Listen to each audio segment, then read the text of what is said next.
அனைவருக்கும் வணக்கம். Welcome to Kavina classes. இந்த வீடியோவில் எதை பற்றி பார்க்குறோன்னு பார்த்தீங்கன்னா, நம்மளுக்கு கோஆப்ரேட்டிவ் பேங்க்ஸ் ரிலேட்டடாக ஒரு ரெக்ரூட்மெண்ட் நம்மளுக்கு ரிலீஸ் ஆகிருக்கு. அந்த ரெக்ரூட்மெண்ட்டை பற்றி தான் டீட்டெயிலாக பார்க்க போகிறோம். அந்த ரெக்ரூட்மெண்ட் நம்மளுக்கு என்ன போஸ்ட்டுக்கு ஓப்பன் ஆகிருக்கு அப்படின்னு பார்த்தோன்னா, அசிஸ்டண்ட் அப்படி இல்லைனா ஜூனியர் அசிஸ்டண்ட் அப்படிங்கிற போஸ்ட்டுக்கு கால்ஃபர் பண்ணி தான் இந்த நோட்டிஃபிகேஷன் நம்மளுக்கு ரிலீஸ் பண்ணியிருக்காங்க. ஸோ இந்த கோஆப்ரேட்டிவ் பேங்க்ஸ்க்கான நோட்டிஃபிகேஷன் பார்த்தோம் அப்படின்னா, நம்மளுடைய தமிழ்நாட்டில் எல்லா டிஸ்ட்ரிக்ஸையுமே கவர் பண்ணுற மாதிரி நம்மளுக்கு இந்த ரெக்ரூட்மெண்ட் வந்து கவர் ஆகி கொடுத்துருக்காங்க. ஒரு டிஸ்ட்ரிக்ஸுக்குமே நம்மளுக்கு வேக்கன்சி இருக்குது. அப்படிங்கிறப்ப இந்த எக்ஸாமை நம்ம கிளியர் பண்ணி போஸ்டிங் வாங்குகிறோம் அப்படின்னா, நம்ம ஊரில் நம்ம டிஸ்ட்ரிக்ட்லேயே நம்மளுக்கு வந்து ஒரு கவர்மெண்ட் ஜாப் அப்படிங்கிறது கிடச்சிரும். நம்ம வந்து இதுக்காக வேறு ஒரு பிளேஸ் மூவ் ஆன் ஆகி போகணும் அப்படிங்கிற அவசியம் கிடையாது. ஸோ இருக்கிற பிளேஸ்லேயே கவர்மெண்ட் ஜாப் இருந்தால் பெஸ்ட்டாக இருக்கும் அப்படின்னு ஃபீல் பண்ணுற எல்லாத்துக்குமே இது ஒரு கோல்டன் ஆப்பர்ச்சுனிட்டியாக இருக்கும். நம்ம பிளேஸ்லேயே கிடைக்கிது அப்படிங்கும் போதில் இந்த ஆப்பர்ச்சுனிட்டியை யூஸ் பண்ணிக்கிறது பெஸ்ட்டாக இருக்கும். வாங்க இந்த நோட்டிஃபிகேஷனை பற்றி டீட்டெயில்டாக பார்க்கலாம். ஸோ இதில் குறிப்பிட்டு சென்னையை பொறுத்த மட்டுக்கும் வேக்கன்சி எவ்வளோ இருக்குது அப்படின்னு பார்த்தோன்னா 194 வேக்கன்சிஸ் இருக்குது. ஸோ ஆல்ரெடி சொன்ன மாதிரி எல்லா டிஸ்ட்ரிக்ஸ்லேயுமே நம்மளுக்கு வேக்கன்சிஸ் கால்ஃபர் பண்ணியிருக்காங்க. பர்டிகுலராக ஒரு டிஸ்ட்ரிக்டும் எவ்வளோ இருக்குது அப்படிங்கிறத செக் பண்ணிக்கோங்க. சென்னையில் வந்து டோட்டல் 194 அப்படிங்கிறது எதை குறிக்குது அப்படின்னு பார்த்தீங்கன்னா, ஒரு 157 வந்து நம்மளுக்கு டைரெக்டாக கோஆப்ரேட்டிவ் பேங்க்ஸ்லேயே நம்மளுக்கு வந்து அசிஸ்டன்ட் ஜூனியர் அசிஸ்டன்ட் போஸ்ட் இருக்கிற மாதிரி இருக்கும். ரிமைனிங் இருக்கிற 37 போஸ்ட் பார்த்திங்க அப்படின்னா கோஆப்ரேட்டிவ் பேங்க்ஸ் ரிலேட்டடாக நம்மளுக்கு வந்து இன்ஸ்டியூஷன்ஸ் ரன் ஆகும் இல்லையா. ஸோ அங்கே வந்து ஒர்க் இருக்கிற மாதிரி இருக்கும். இதில் டைமே கம்பைண்டாக தான் நம்ம வந்து 194 வேக்கன்சிஸ் அப்படிங்கிறது கொடுத்துருக்கோம். நீங்கள் அஃபிஷியல் நோட்டிஃபிகேஷனையுமே செக் பண்ணி பார்த்துக்கலாம். இதுக்கான ஆன்லைன் அப்ளிகேஷன் எப்போ ஓப்பன் ஆயிருக்கு அப்படின்னு பார்த்தீங்கன்னா, ஆகஸ்ட் 6ஆம் தேதியிலேருந்து ஆகஸ்ட் 29ஆம் தேதி வரையும் ஓப்பனில் இருக்கும். அப்ளை பண்ணணும் அப்படின்னு விருப்பப்படுறவங்க ரொம்ப டிலே பண்ணாதீங்க. இப்போவே நம்மளுக்கு வந்து டேட் ஆகிடுச்சு இல்லையா ஓப்பன் ஆகி. அதனால் ஃபஸ்ட்டே அப்ளை பண்ணுறது வந்து பெஸ்ட்டாக இருக்கும். சீக்கிரமாக அப்ளை பண்ணுறவங்க அப்ளை பண்ணிடுங்க. இதுக்கான எக்ஸாமினேஷன் டேட் என்னைக்கு கொடுத்துருக்காங்க அப்படின்னு பார்த்தீங்கன்னா 11/10/2025. ஸோ நம்மளுக்கு அக்டோபர் மாதத்தில் தான் இதுக்கான எக்ஸாமினேஷன் இருக்க போகுது.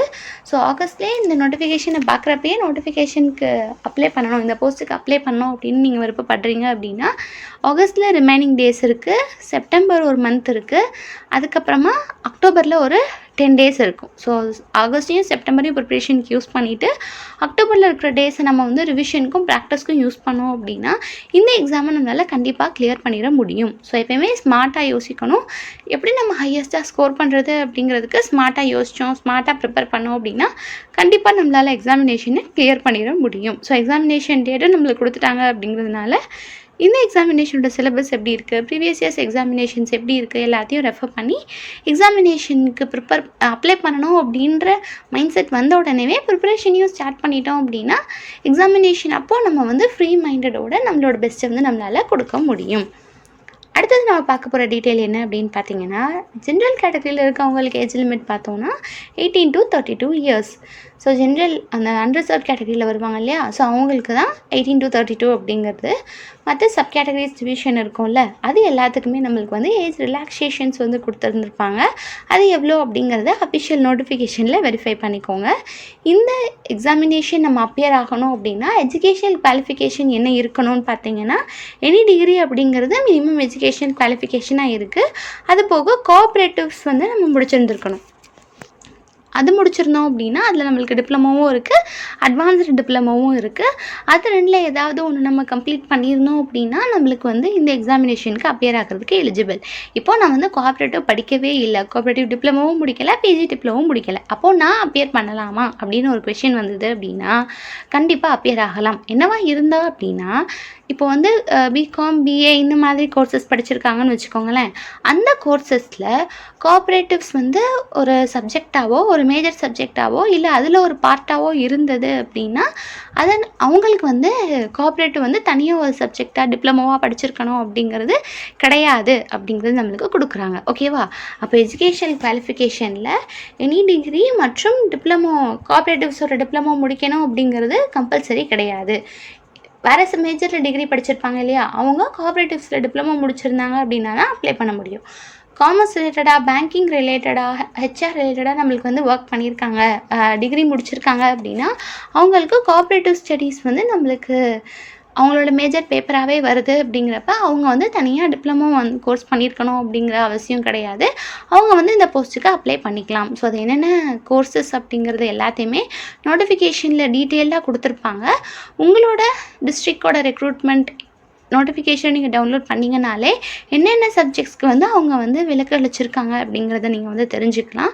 நீங்கள் அந்த சப்ஜெக்ட் மேஜர்ஸாக இருக்கீங்க அப்படின்னா தனியாக டிப்ளமோ தேவையில்லை அப்படிங்கிறப்ப உங்களோட டிகிரியை வச்சே நீங்கள் வந்து இந்த எக்ஸாமினேஷனுக்கு அப்ளை பண்ணிக்கலாம். ஸோ அஃபிஷியல் வெப்சைட்டில் கன்ஃபார்ம் பண்ணிக்கிட்டு அதுக்கப்புறமா அப்ளிகேஷன் ப்ரொசீட் பண்ண ஸ்டார்ட் பண்ணுங்கள். அடுத்து நம்ம பார்க்க போகிறது என்ன அப்படின்னு பார்த்தீங்கன்னா, இந்த எக்ஸாமினேஷனோட டெஸ்ட் பேட்டர்ன் எப்படி இருக்கும் அப்படிங்கிறது. ஸோ நம்மளுக்கு ஃபஸ்ட்டு ஒரு ரிட்டன் எக்ஸாமினேஷன் இருக்கும். அதுக்கப்புறம் நம்மளுக்கு வந்து ஒரு இன்டர்வியூ பார்ட் இருக்கும். ரிட்டன் எக்ஸாமினேஷனோட மார்க்கை பேஸ் பண்ணி நம்மளுக்கு இன்டர்வியூ கால்ஃபர் பண்ணுவாங்க. இன்டர்வியூ ரிட்டன் எக்ஸாமினேஷன் 2 மார்க்கையும் கம்பைன் பண்ணி தான் நம்மளுக்கு ஓவரால் போஸ்டிங்கான மார்க் வந்து எடுப்பாங்க. ரிட்டன் எக்ஸாமினேஷன் நம்மளுக்கு அப்ஜெக்டிவ் டைப்பில் மட்டும்தான் இருக்க போகுது. இப்போது இந்த எக்ஸாமினேஷனோட ஸ்கீம் எப்படி இருக்கும் அப்படிங்கிறத பார்த்தோம் அப்படின்னா, இந்த எக்ஸாமினேஷனை பொறுத்த மட்டுக்கும் நம்மளுக்கு பேங்க் எக்ஸாமுக்கு இருக்கும் இல்லையா, ஸோ அந்த மாதிரி காமனான எக்ஸாமினேஷன் ஸ்கீம் தான் நம்மளுக்கு வந்து இருக்கும். ஐபிபிஎஸ் கிளர்க் இப்போது அப்ளிகேஷன் ஓப்பன் ஆயிருக்கு. அதே மாதிரி எஸ்பிஐ கிளர்க்கும் நம்மளுக்கு அப்ளிகேஷன் ஓப்பன் ஆயிருக்கு. அது எல்லாத்துக்குமே நீங்கள் அப்ளை பண்ணுற கேண்டிடேட்ஸாக இருந்தீங்க அப்படின்னா இந்த எக்ஸாமையும் நீங்கள் அப்ளை பண்ணிங்க அப்படின்னா உங்களுக்கு ரொம்பவே பயனுள்ளதாக இருக்கும். அதே சிமிலர் எக்ஸாமினேஷன் அப்படிங்கிறப்ப அப்பியர் ஆகிறதுக்கு ஈஸியாக இருக்கும். போஸ்டிங் கிளியர் பண்ணுறதுமே நம்மளுக்கு வந்து நம்மளோட பெஸ்ட்டு நம்மளால் வந்து கொடுக்க முடியும். ஓகேவா? ஸோ இந்த ஆப்பர்ச்சுனிட்டியையும் வந்து யூஸ் பண்ணிக்கோங்க. இதோட ஃபர்தர் டீட்டெயில்ஸ் வேணும் அப்படின்னா இது வந்து பர்டிகுலராக சென்னை வேக்கன்சிக்கான வெப்சைட்பா www.drbchn.in அப்படிங்கிறது சென்னையில் கோஆப்ரேட்டிவோட ரெக்ரூட்மெண்ட்டுக்கான நோட்டிஃபிகேஷன் டவுன்லோட் பண்ணுறதுக்கான அஃபிஷியல் வெப்சைட். ஸோ உங்கள் டிஸ்ட்ரிக்ட்டுக்கு என்னென்ன அஃபிஷியல் வெப்சைட் அப்படிங்கிறத நீங்கள் வந்து உங்களோட டிஸ்ட்ரிக்ட் வெப்சைட்டில் செக் பண்ணிங்க அப்படின்னா உங்களுக்கான நோட்டிஃபிகேஷன் லிங்க் வந்து கிடைக்கும். ஓகேவா? இந்த நோட்டிஃபிகேஷன் நம்மளுக்கு எல்லா டிஸ்ட்ரிக்ட்லேயுமே ஓப்பன் ஆகிருக்கு அப்படிங்கிறதுனால உங்கள் டிஸ்ட்ரிக்ட்லேயே உங்களுக்கு கவர்மெண்ட் ஜாப் கிடைக்கிது அப்படிங்கிறப்ப பர்டிகுலராக அந்த டிகிரியில் படிச்சிருக்கீங்க அப்படின்னா இந்த ஆப்பர்ச்சுனிட்டியை யூஸ் பண்ணிக்கிறது பெஸ்ட்டாக இருக்கும். ஓகே, மற்ற ஒரு சில கோஆப்ரேட்டிவ் இன்ஸ்டிடியூஷன்ஸில் ஒரு சில டிஸ்ட்ரிக்ட்டுக்கு எவ்வளோ வேக்கன்சிஸ் இருக்குது அப்படிங்கிற டீட்டெயில்ஸை நம்ம பார்த்துடலாம். ஒரு டிஸ்ட்ரிக்டாக பார்ப்போம். நாமக்கலுக்கு பார்த்தோம் அப்படின்னா 75 வேக்கன்சிஸ் இருக்குது. சிவகங்கை பொறுத்த மட்டுக்கும் 53 வேக்கன்சிஸ் இருக்குது. திருவள்ளூர் டிஸ்ட்ரிக்டில் பார்த்தோன்னா 47, தூத்துக்குடி டிஸ்ட்ரிக்டில் பார்த்தோன்னா 47 வேக்கன்சிஸ். திருவள்ளூர் தூத்துக்குடி ரெண்டுலேயுமே 47 வேக்கன்சிஸ் கொடுத்துருக்காங்க. திருச்சியில் 42 வேக்கன்சிஸ் கொடுத்துருக்காங்க. செங்கல்பட்டு டிஸ்ட்ரிக்டில் 41 வேக்கன்சி. வேலூர்லேயும் 41 வேக்கன்சி.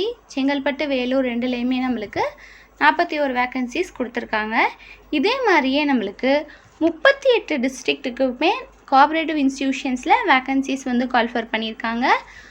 ஒரு டிஸ்ட்ரிக்ட்டுக்குமே எவ்வளோ வேக்கன்சிஸ் அப்படிங்கிறத அந்த டிஸ்ட்ரிக்டோட ரெக்ரூட்மெண்ட் பேஜ் பார்த்தோம் அப்படின்னா அதுக்கான ஃபுல் டீட்டெயில்ஸ் நம்மளால் தெரிஞ்சுக்க முடியும். எந்த டிஸ்ட்ரிக்டோட நோட்டிஃபிகேஷன் வேணுமோ அந்த டிஸ்ட்ரிக்டோட வெப்சைட் விசிட் பண்ணிங்க அப்படின்னா அதுக்கான டீட்டெயிலை எடுத்துக்க முடியும்.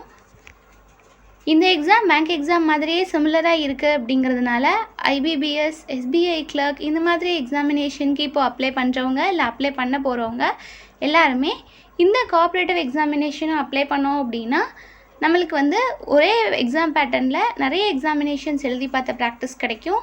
பேங்கிங் ஆஸ்பிரண்ட்டாக இருக்கிறீங்க, அதில் தான் நம்ம ஜாப் போகணும் அப்படிங்கிற ஆஸ்பிரேஷன் இருக்குது அப்படின்னா இந்த ஆப்பர்ச்சுனிட்டியை வைஸாக யூஸ் பண்ணிக்கோங்க. அடுத்த வீடியோவில் அடுத்த ரெக்ரூட்மெண்ட் பற்றி பார்க்கலாம். தேங்க்யூ.